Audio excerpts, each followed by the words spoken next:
Kawan-kawan semua, selamat datang di podcast Ngopi Sore. Ngobrol santai seputar korupsi sore-sore. Buat teman-teman yang belum subscribe gitu ya, silakan subscribe di channel YouTube-nya Transparansi Internasional Indonesia, dan jangan lupa di like dan di share gitu. Teman-teman, sore ini kebetulan TI sedang kedatangan tamu dari 3 wilayah, ada di Jember, Kupang, dan juga Aceh. Sejak 2020 begitu ya, TI ada satu agenda bersama dengan kawan-kawan untuk pemantauan pengadaan barang dan jasa. Teman-teman, untuk mempersingkat waktu begitu ya, kita bisa ngobrol dengan kawan-kawan. Kebetulan di sini ada Mas Indra dari Jember, Bang Udin dari Aceh, dan juga Bang Miju dari Kabupaten Kupang. Saya selamat datang teman-teman di Jakarta, dan selamat menikmati keriuhan dan kemacetan Jakarta begitu. Kawan-kawan, saya mau ada tiga hal yang ingin saya gali dalam momentum ini. Yang pertama adalah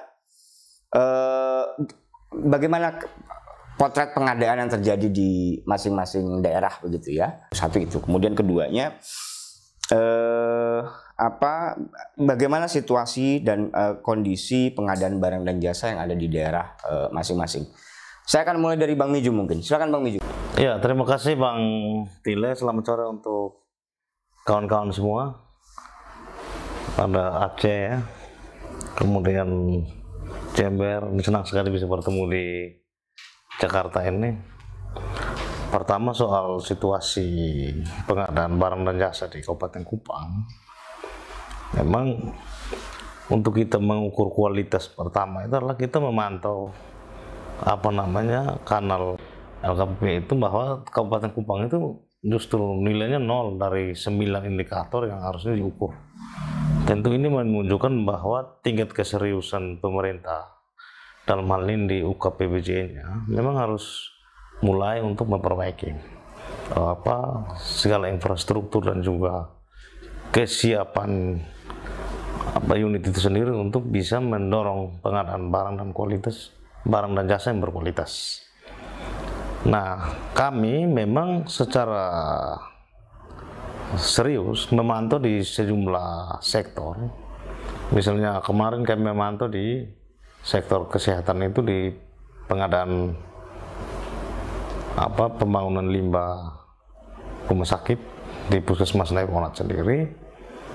Ada sejumlah indikasi yang menunjukkan bahwa proyek ini kurang transparan nih. Pertama, misalnya kami temukan tidak adanya papan informasi. Ini sebenarnya proses untuk melakukan semacam ketertutupan informasi, karena ini sebenarnya syarat wajib yang diamanatkan oleh peraturan undang-undang untuk semakin terbukanya informasi, maka semakin mudah warga memantau apa yang sedang dilakukan. Yang kedua, ketika kami melakukan pemantauan terhadap pembangunan di Jalan Matani, ada satu jalan di Desa Penfui Timur itu dibangun oleh Kabupaten Kupang. Peningkatan jalan dari statusnya jalan biasa kemudian menjadi jalan hot mix. Ada banyak informasi yang kami temukan di situ bahwa konflik pembebasan lahan antara pelaksana pekerjaan dengan masyarakat itu kan tidak selesai.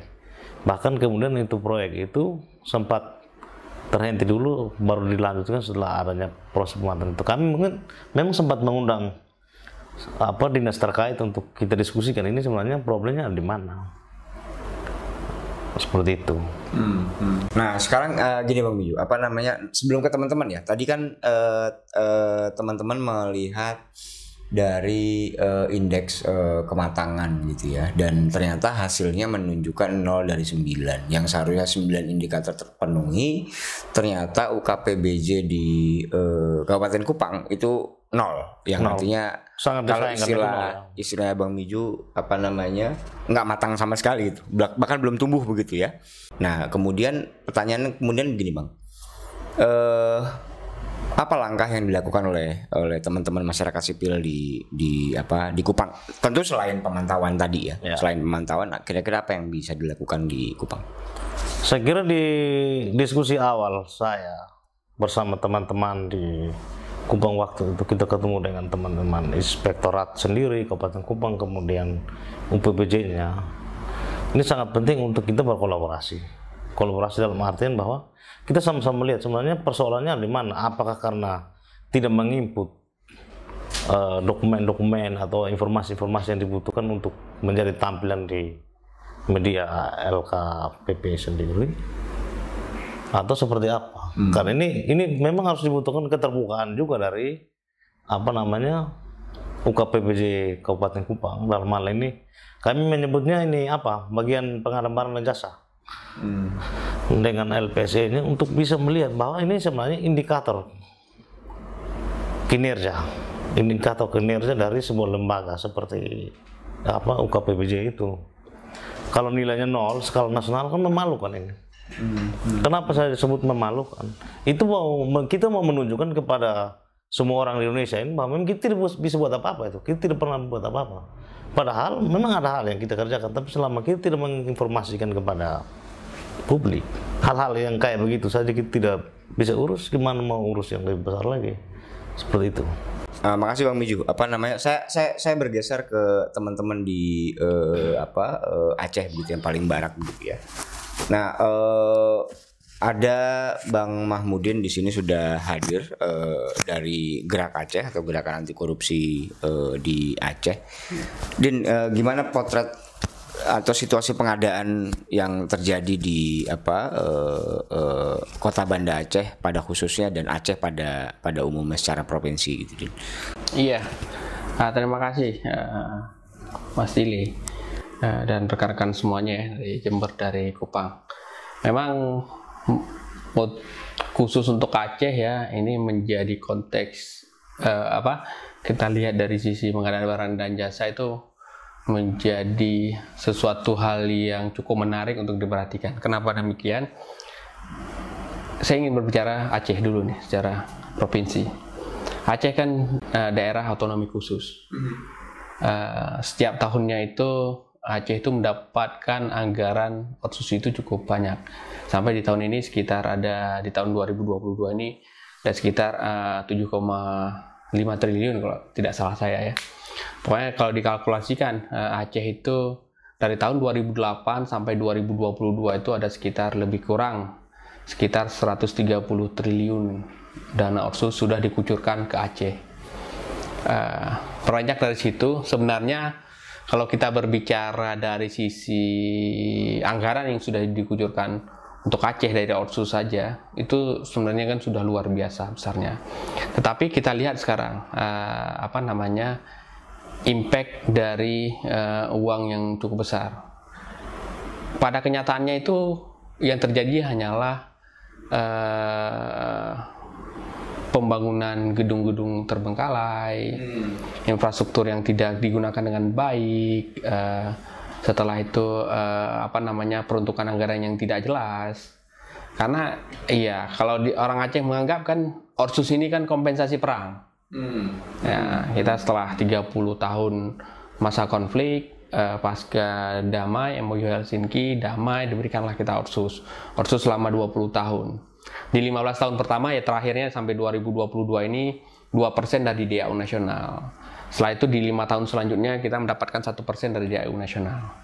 Berbicara dari sisi pembangunan, Aceh ini ya tidak ada apa-apa sebenarnya. Kalau kita lihat dari dana otsus yang dikucurkan cukup besar. Masa nggak ada dampaknya sama sekali? Ya, kalau kita kan kalau lihat tadi kan dirimu cerita soal anggaran gede, tapi masa nggak ada dampak sama sekali sih? Iya, kalau kita lihat pada dampak yang signifikan tidak ada. Yang ada anggaran itu hanya habis menjadi bancakan. Ini mengatakan bahwasannya ada persoalan besar mengenai pengadaan barang dan jasa yang ada di Aceh. Lagi-lagi kita ketahui proses pengadaan barang dan jasa di Aceh itu kan menjadi bancakan yang memang selama ini terus digerogoti baik eksekutif maupun legislatif. Jadi kedua lembaga ini ya menggerogoti itu. Jadi makanya kalau kita berbicara isu pengadaan barang dan jasa, memang seharusnya kalau menurut hemat kita ya, kita sebagai aktivis di lokal di Aceh yang memantau mengenai isu-isu korupsi, kita melihat ya cukup miris memang anggaran sebegitu besar, tetapi tidak ada impact yang begitu besar ya. Akhirnya kemanakah anggaran itu dibawa? Ya mohon maaf, mungkin bisa saja kan, mungkin kembali kepada menjadi hal-hal ya, kalau dalam tanda kutipnya seperti ini bilang, ya menjadi buangan di toilet saja. Seperti itu yang terjadi. Makanya kalau sekarang kita bilang seharusnya Aceh dengan otsus yang sudah cukup banyak itu, seharusnya Aceh sekarang mungkin, mohon maaf, untuk kasus penerbangan saja dari pesawat terbang yang terbang ke Aceh saja sampai saat ini ya hampir tidak ada lagi kan. Seharusnya kan Aceh sudah menjadi daerah yang maju mungkin dengan itu luar biasa. Mungkin kalau misalkan Mas Tili dan kawan-kawan yang lain datang ke Aceh mungkin bisa melihat cukup banyak bangunan-bangunan terbengkalai yang ada di Aceh. Ini menurut saya ini ya inilah proses pengadaan barang dan jasa yang tidak cermat, mulai dari proses perencanaannya sampai ke eksekusinya. Nah, ini Din, sekarang aku mau masuk ke ini Din. Kalau misalnya dikaitkan dengan isu kemiskinan gimana Din? Dengan otsus yang besar, yang logikanya kan dengan anggaran yang besar, kalau pelaksanaannya baik begitu ya, maka tingkat kesejahteraan warga seharusnya meningkat. Ya. Nah pertanyaannya gimana Din? Iya, itu terjawab sebenarnya. Ya, Aceh dengan anggaran cukup besar kan menjadi daerah termiskin nomor 2 di Indonesia. Bahkan nomor 1 di Sumatera, Aceh. Ini kan miris kita melihatnya. Padahal kalau kita mau melihat ya kemiskinan dari sisi mana? Kalau berbicara uang ya lebih lah di Aceh. Mungkin memang kalau kami selalu mendesak kepada pemerintah, kepada eksekutif, legislatif, bahkan kepada aparat penegak hukum juga, memang selama ini melakukan penegakan hukum ya, ayo kita bersama-sama sebenarnya mau melihat ini Aceh. Aceh ini sudah 15 tahun mendapatkan otsus, tidak ada apa-apa. Tingkat kemiskinan juga tidak tidak berbanding lurus dengan anggaran yang dikucurkan. Seharusnya kan dengan anggaran yang banyak, tingkat kemiskinan di Aceh itu bisa ditekan. Ini enggak. Anggaran besar, kemiskinan juga tinggi. Ini berjalan bareng kayaknya nih. Jadi seperti itu. Bergeser ke Jember begitu ya. Menurut pertanyaan masih sama begitu ya. Bagaimana situasi pengadaan barang dan jasa di Jember? Dan tentu kita sepakat bahwa pengadaan barang dan jasa ujungnya adalah pelayanan publik begitu ya. Ujungnya adalah perbaikan situasi begitu ya, atau warga yang seharusnya bisa menikmati, seharusnya benar-benar dinikmati barang atau jasa yang sudah dikucurkan oleh negara, baik itu yang bersumber dari APBN gitu ya, APBD provinsi ataupun APBD kabupaten kota. Nah, gimana Mas Mas Indra soal situasi pengadaan di Jember, Mas? Ya, terima kasih Mas Agus. Jadi saya sebelum cerita tentang pengadaan barang dan jasa yang ada di Jember, memang karena kami sebelumnya ini lebih banyak konsen pada isu-isu tentang buruh migran ya, memang korupsi di negara kita khususnya di Jember memang sampai pada titik di mana itu sangat darurat ya. Misalkan gini, saya pernah nangani sebuah kasus itu dulu ketika ada seorang JPMI yang ingin berangkat, karena nggak jadi berangkat akhirnya dia didenda sama PT dan itu juga nominalnya juga lumayan banyak pada waktu itu, sekitar 50 juta. Dan ketika saya dampingi itu, saya coba tanya ke petugasnya, ternyata walaupun tidak secara rinci ditulis apa saja kebutuhan dari uang tersebut, di situ ada biaya tentang pembuatan paspor pada waktu itu ya. Pembuatan paspor pada waktu itu yang nominalnya juga lumayan banyak pada waktu itu, sekitar 3 juta pada waktu itu. ketika iseng-iseng gitu kan, kebetulan ada temen yang lagi magang itu di imigrasi, ketika iseng-iseng tanya, ternyata proses pembuatan paspor itu hanya habis, kalau untuk yang buku kerja itu, yang paspor yang untuk kerja itu hanya 350. Jadi kemungkinan besar juga permainan di imigrasi juga lumayan kuat gitu ya pada waktu itu. Jadi memang justru malah ternyata pasca ketika kita gabung nimbrung dengan TI juga, akhirnya kita belajar tentang korupsi, ternyata juga ada indikasi ya kegiatan yang korup dari proses pemberangkatan pekerja migran yang itu berimplikasi dengan perdagangan orang.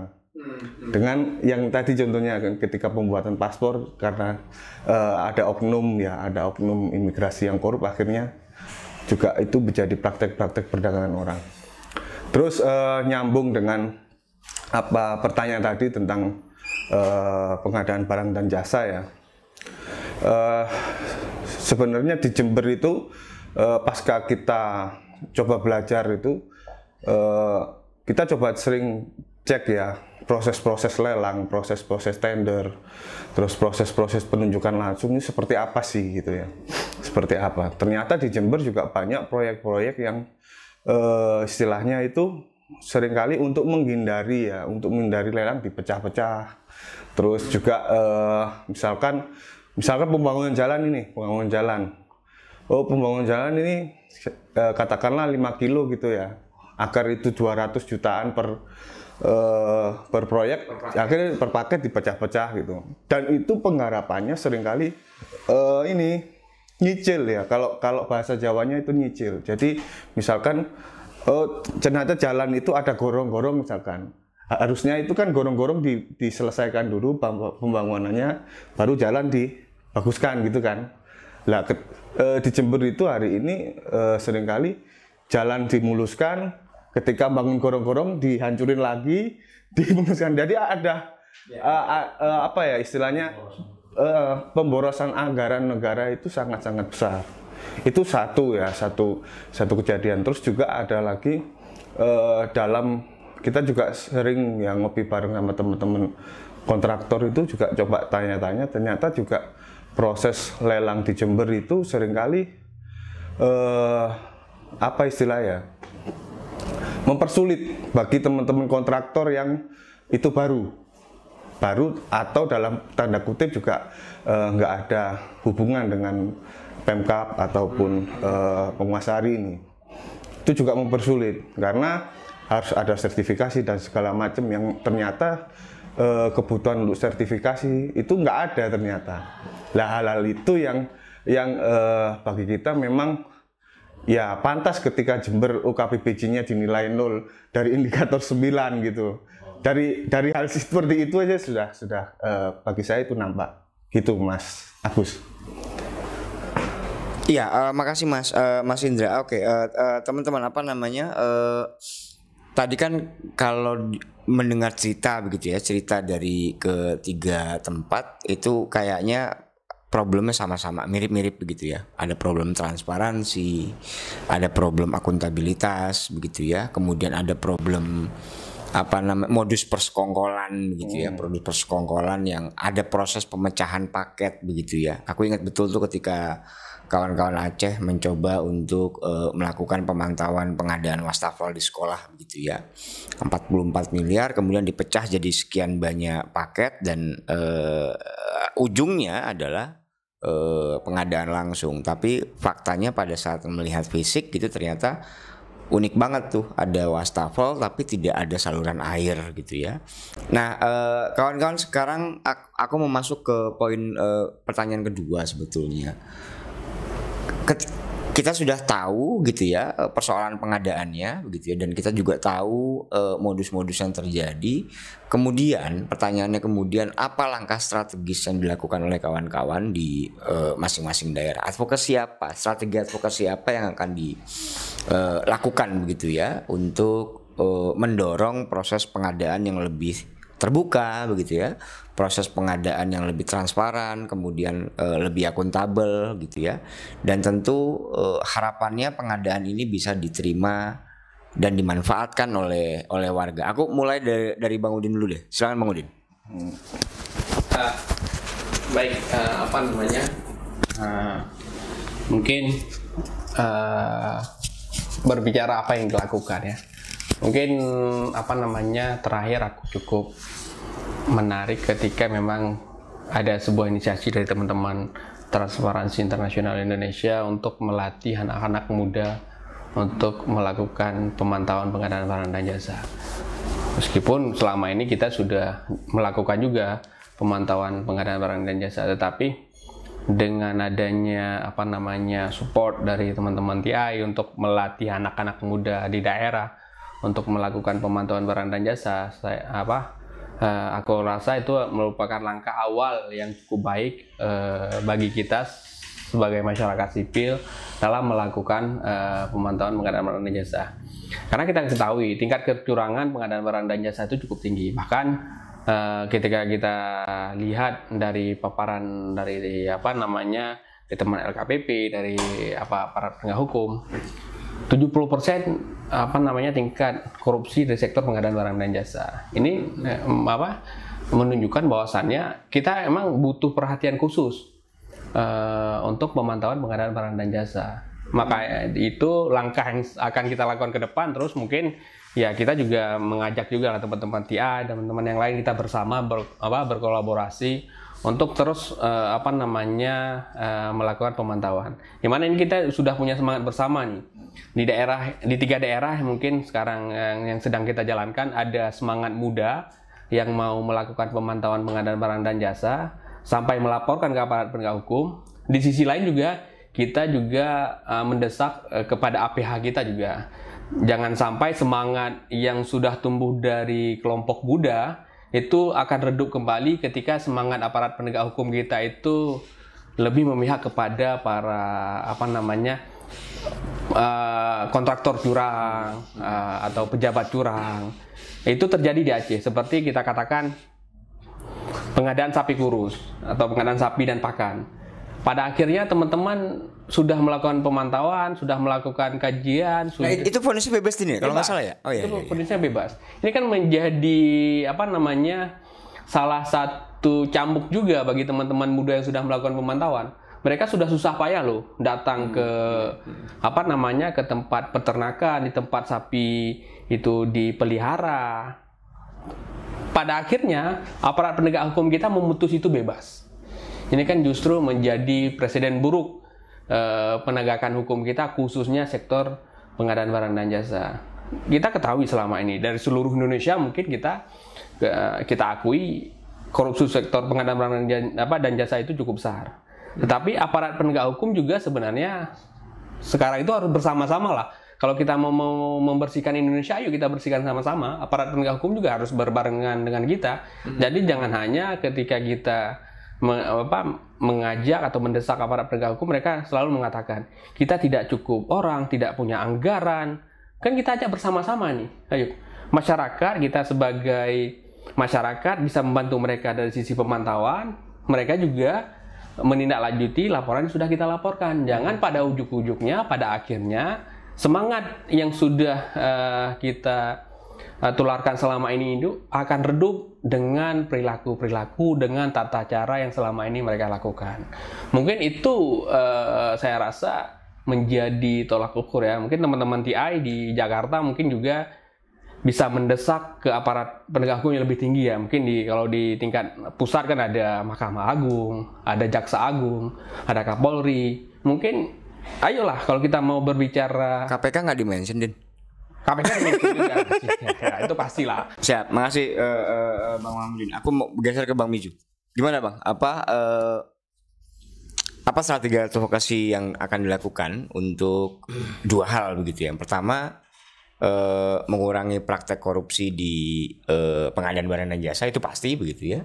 Dan kemudian keduanya langkah atau strategi yang akan dilakukan oleh teman-teman di Kupang begitu ya. Tentu nggak hanya Bang Miju begitu ya, pasti ada koalisi yang lain juga untuk mendorong keterbukaan pengadaan yang lebih transparan, akuntabel. Tentu yang terakhir adalah untuk soal meningkatkan indeks kematangan di UKPBJ itu tadi. Ya. Kira-kira apa langkahnya, Bang?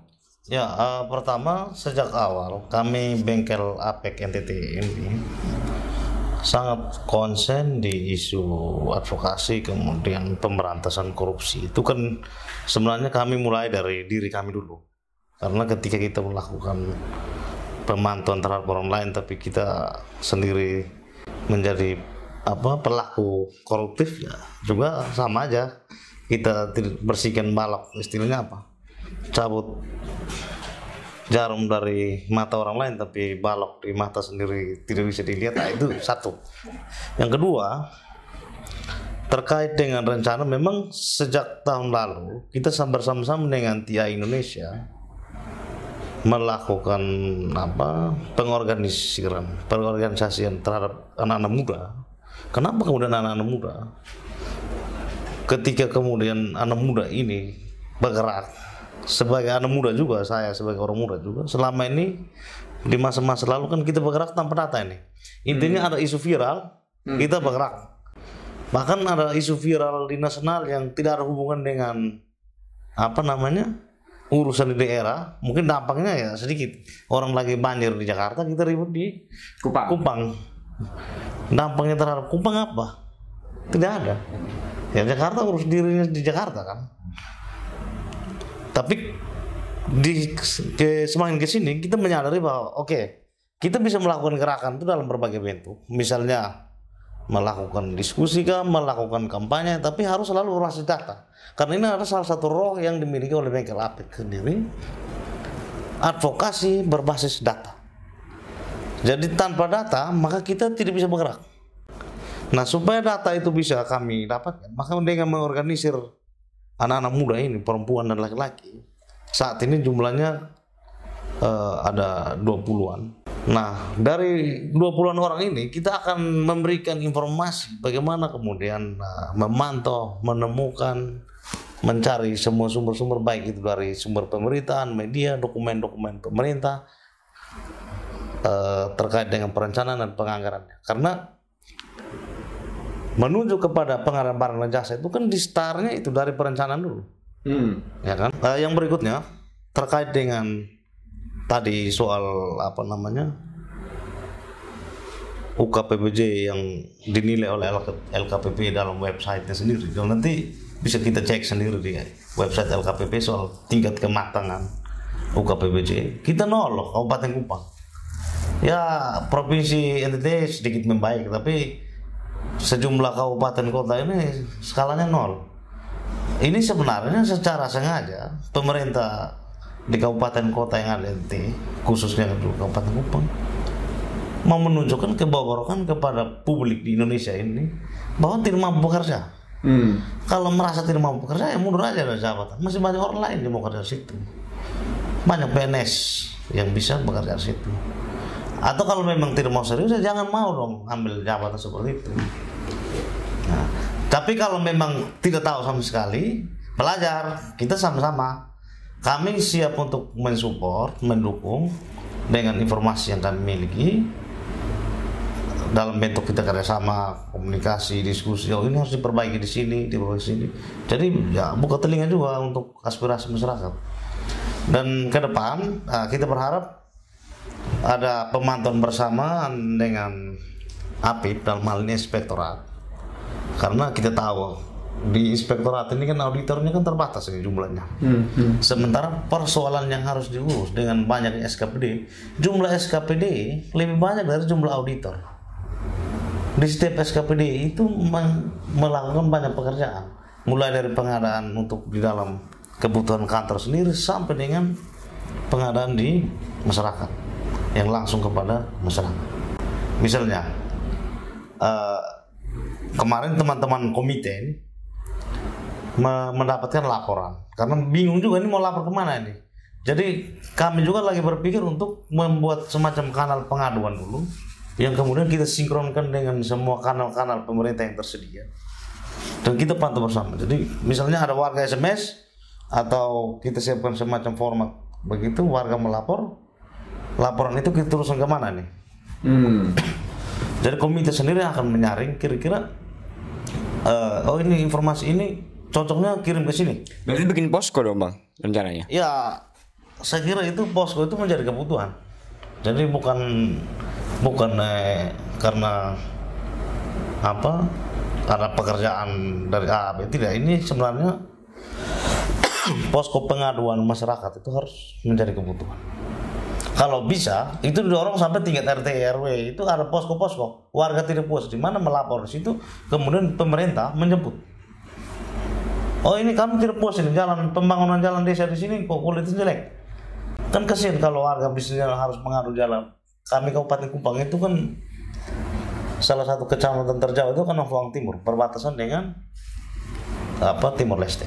Untuk sampai ke Kupang itu butuh waktu berjam-jam. Hanya untuk mengadu bahwa jalan dusun rusak atau jalan desa rusak. Nah, tugas pemerintah adalah mendekatkan pelayanan. Kita ribut-ribut di mana-mana mau mekar kan, mekar desa, mekar dusun, mekar kabupaten, itu kan apa tujuannya? Mendekatkan pelayanan. Kok setelah mekar pelayanan kita makin jauh. Orang mau mengadu aja harus lari sampai di sini. Nah posko-posko ini memang harus hidupkan.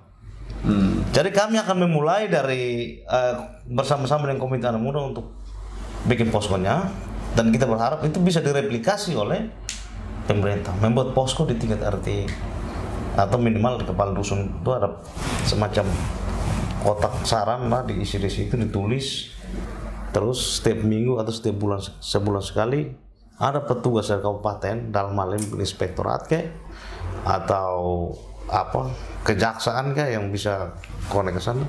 Dan paling mudah kalau polisi ikut menjemput, karena infrastruktur kepolisian Republik Indonesia ini kan sampai di tingkat desa, Bapin Kamtipmas, itu infrastrukturnya. Jadi sangat mudah untuk melakukan pemantauan. Makasih Bang Miju. Aku mau bergeser ke Mas Indra. Mas Indra gimana Mas? Apa langkah dan strategi advokasi yang akan dilakukan di kawan-kawan di Jember untuk memperbaiki tata kelola pengadaan di Jember Mas? Apa Mas? Mungkin ini seperti komitmen kita di awal ya, bahwa di Jember ini kan isu pengadaan barang dan jasa itu kan masih sangat minim ya, masyarakat memahami itu.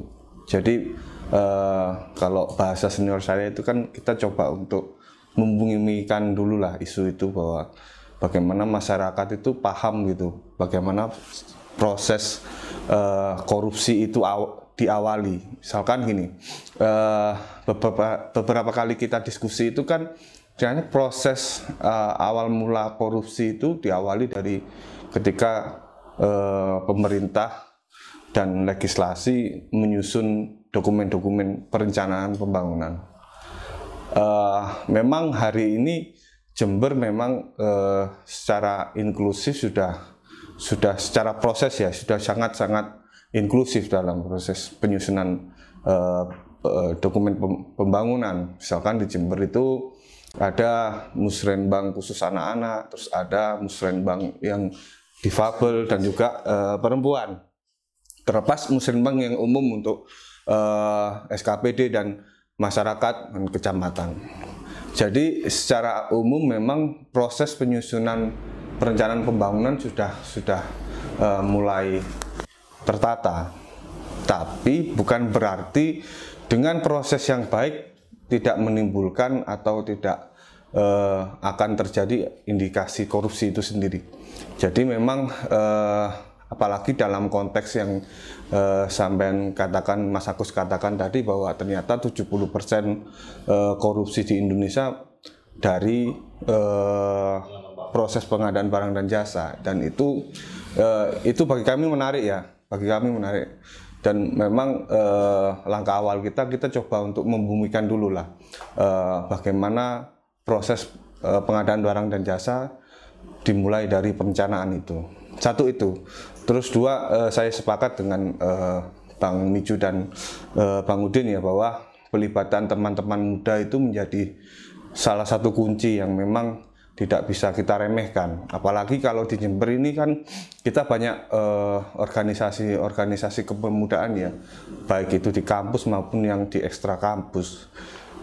Bagi kita penting untuk kita menyadarkan mereka bahwa sebenarnya kegiatan ekstra parlementer itu nggak harus di jalan itu pentingnya karena untuk mendesak, tapi juga penting juga mulai melibatkan diri dalam proses-proses perencanaan pembangunan, terus proses-proses pengawasan, dan mungkin juga bisa proses evaluasi. Dua hal itu juga menjadi kunci sebenarnya. Terus yang terakhir ini juga nggak kalah pentingnya terkait ini, Mas Agus. Jadi penting bagi kita juga untuk mulai merapatkan barisan dari teman-teman CSO ya, karena korupsi itu dampak dari korupsi sendiri pasti akan berdampak pada proses-proses pelayanan publik. Jadi pelayanan publik itu yang seringkali jadi sorotan kita bersama selaku CSO. Jadi memang mulai coba untuk dikonsolidasi lagi, terus coba untuk diperkuat lagi. Tiga itu, Mas Agus. Ya.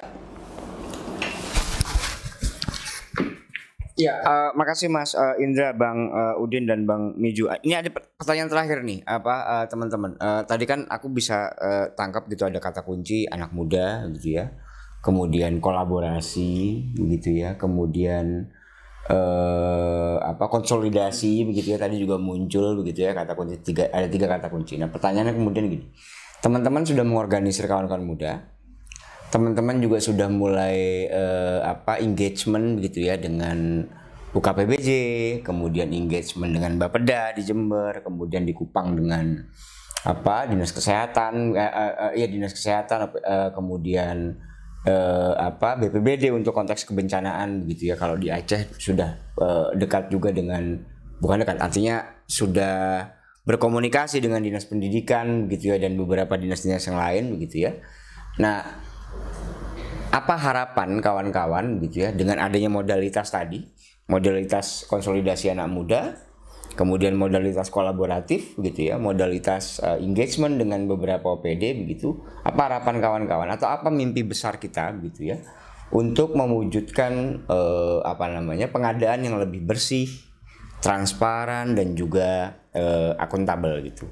Aku rasa itu Bang Udin, pertanyaan ketiga dan teman-teman. Silakan, aku mulai dari Bang Udin dulu.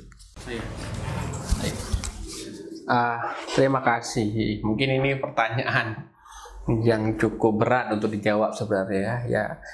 Kita sudah berkolaborasi, sudah konsolidasi, sudah mengumpulkan teman-teman muda.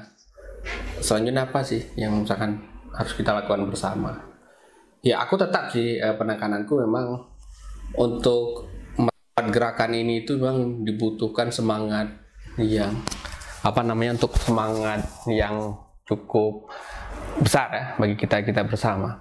Mungkin ini juga untuk teman-teman bukan hanya untuk TI, mungkin teman-teman di jaringan nasional juga. Disinilah dibutuhkan komitmen kita bersama dalam menjaga gerakan ini. Ini kita anak muda sudah kita latih nih, ya. Sudah kita latih, kita berikan pembekalan, teman-teman muda sudah mau melakukan pemantauan, sudah mau melakukan pengawasan. Selanjutnya bagaimana menjaga mereka agar terus bisa dan agar terus bersemangat lah untuk mau mengawal dan melakukan pemantauan serta pengawasan, khususnya sektor pengadaan barang dan jasa, dan pada umumnya mungkin isu-isu sosial lainnya kita harapkan.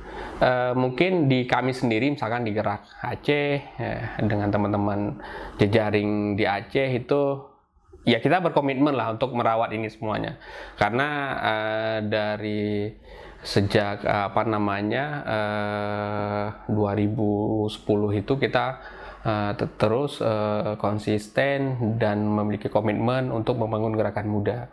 Lagi-lagi mungkin di 2 tahun terakhir ini dibantu oleh teman-teman TI untuk melatih anak muda khusus melakukan pemantauan pengadaan barang dan jasa. Karena kita ketahui selama ini, mohon maaf mungkin di Aceh kan karena isunya itu berkembang di warung kopi semuanya. Dan anak muda itu menghabiskan waktu di warung kopi. Hari ini pertanyaannya kemudian, menghabiskan waktu di warung kopi itu kadang-kadang bukan untuk berbicara isu-isu sosial, tetapi habis waktu minum kopi sambil main game. Nah, tetapi dengan adanya semangat ini, aku rasa dengan teman-teman khususnya kita di Aceh itu, kita akan terus nih mengajak teman muda lainnya, tidak hanya 10 orang yang sudah kita ajak bergabung, tetapi kita juga akan mengajak teman-teman yang lainnya untuk ayo mari bersama-sama nih, kalau kita mau daerah kita Aceh maju atau Aceh lebih baik ke depan, tingkat kemiskinannya bisa turun, ayo bersama-sama kita lakukan pemantauan, kita lakukan pengawasan kepada pemerintahan kita. Karena dana Otsus itu tidak akan dikucurkan selamanya. Ketika dana Otsus itu habis, Aceh mau kemana? Apakah harus perang lagi untuk meminta dana Otsus diperpanjang? Ya mudah-mudahan kita tidak sampai segitunya lah.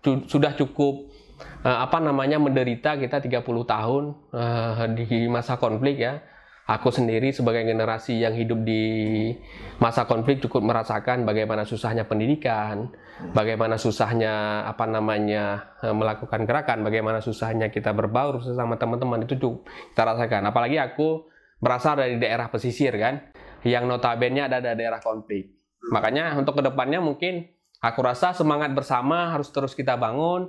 Hari ini mungkin ada yang datang kemari, ada dari Jember, ada dari Kupang, ada dari Aceh, ada dari teman-teman TID nasional. Ayo kita bersama membangun gerakan ini. Jadi jangan hanya gerakan ini sampai di sini saja. Untuk ke depan kita butuh supportnya bersama juga. Karena itulah semangat juang bersama untuk menjaga gerakan ini terus maju. Mungkin itu. Siap. Langsung ke Mas Indra. Coba, silakan Mas Indra. Closing statement. Agak susah ini. Kalau saya sederhana ya Mas ya, walaupun juga sulit dilakukan ya. Sebenarnya harapan besar saya pribadi memang dalam konteks ini, saya berharap besar bahwa rakyat Indonesia ini sejahtera. Satu itu. Terus dua, kita punya pemerintah yang memang benar-benar adil. Terus ketiga, kita punya wilayah yang damai. Jadi memang 3 hal itu yang bagi saya pribadi memang suatu saat harus terwujud lah. Dengan gerakan-gerakan kecil kita yang memang melawan korupsi, yang ternyata korupsi itu bisa mematahkan 3 hal itu. Jadi saya berharap besar bahwa 3 hal itu bisa terwujud. Itu saja Mas Agus. Ya, dari Jember kita akan geser ke Kupang. Gimana Bang Miju? Menurut pandangan Bang Miju? Ya, tadi kan Bang Agus atau Bang Tile ini menyampaikan harapan. Harapan pertama adalah, ini pribadi saya mengharapkan semua pemimpin di NTT, baik itu dari provinsi sampai dengan level kepala desa, dusun, dalam konteks pelayanan ini kan kita harus selalu punya filosofi adalah takut akan Tuhan. Itu kenapa harus dilakukan? Karena ketika kita mulai dengan takut melakukan perbuatan dosa, maka pasti kita tidak akan mau untuk ambil sesuatu yang bukan kita punya. Karena gini, Kabupaten Kupang itu pernah ada kasus besar tahun 2018 itu pembangunan proyek Pasar Lili di Camplong, nilainya itu 5M lebih, kerugian negara 3M. Itu lebih dari setengah uang yang dianggarkan untuk pembangunan itu hangus gitu. Itu di Kabupaten Kupang sendiri. Bahkan yang terbaru, dana BUMD juga yang dipakai bangun untuk apa, ini habis dikorupsi. Orang-orang yang taat beribadah, Pak. Pergi gereja duduk paling depan. Nah, kan gitu. Tapi ini berarti bahwa takut itu hanya bahasa, tapi dalam hati kan tidak. Itu satu. Yang kedua, gerakan korupsi ini adalah gerakan yang tidak, gerakan anti korupsi ini bukan gerakan sendiri. Ini gerakan bersama. Jadi semua orang mulai dari diri kita sendiri sampai dengan para pejabat yang diberi kesempatan untuk menduduki jabatan itu, mereka yang diberi kuasa untuk mengendalikan anggaran dan membangun pembangunan memberikan pelayanan publik yang berkualitas itu yang harus mulai dari situ, mulai memikirkan bahwa yang saya bangun untuk saya bangun habis, nanti saya mati, yang orang ingat yang ini barang bagus kan. Emangnya kita mau hidup terus? Tidak. Jadi gerakan pemberantasan korupsi itu mulai dari paling penting adalah pencegahannya. Itu harus mulai dikampanyekan. Semua orang, semua komponen, perempuan, laki-laki, orang muda, orang tua, itu mulai melakukan itu. Dan kami di Kupang memang sering berkonsolidasi. Tidak hanya orang muda, sesama aktivis LSM, bahkan di universitas, kemudian media, kita sering diskusi untuk mendorong, menyuarakan. Nah sekarang kita bikin langkah baru itu adalah kalau bisa kita sama-sama dengan inspektorat, dengan ini PBBJ, kita sama-sama memantau mulai dari perencanaan supaya kan jangan sampai pembangunan itu tidak menjadi kebutuhan, dipaksakan bangun karena memang ada udang di balik batu. Tidak dibutuhkan oleh warga, tapi harus bangun karena proyeknya besar loh. Masih ada banyak kasus yang saat ini memang misalnya kayak PDM Kabupaten Kupang itu kan kasusnya 2015-2016 penyertaan modal. Sementara dalam proses penyidikan di Kejaksaan, penyertaan modal 2015-2016 ternyata dikorupsi. Sudah ada tersangkanya.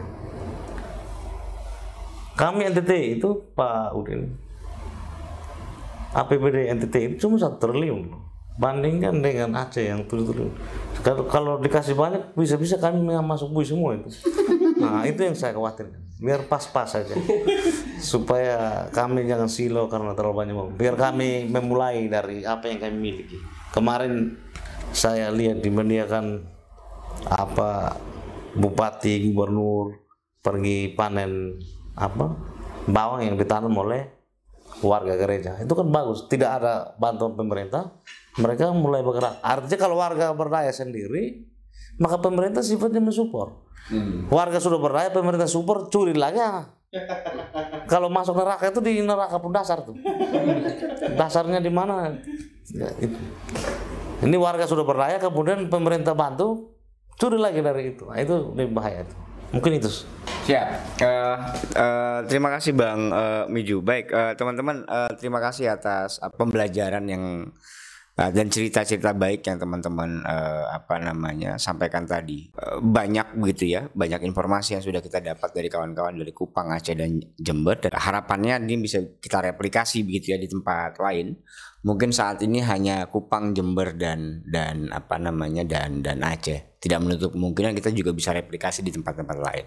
Itu pertama. Kemudian yang keduanya ada poin penting, sebetulnya aksi kolaboratif itu menjadi hal yang cukup penting untuk dilakukan. Kenapa? Karena tadi Bang Miju sampaikan bahwa isu korupsi itu bukan isu yang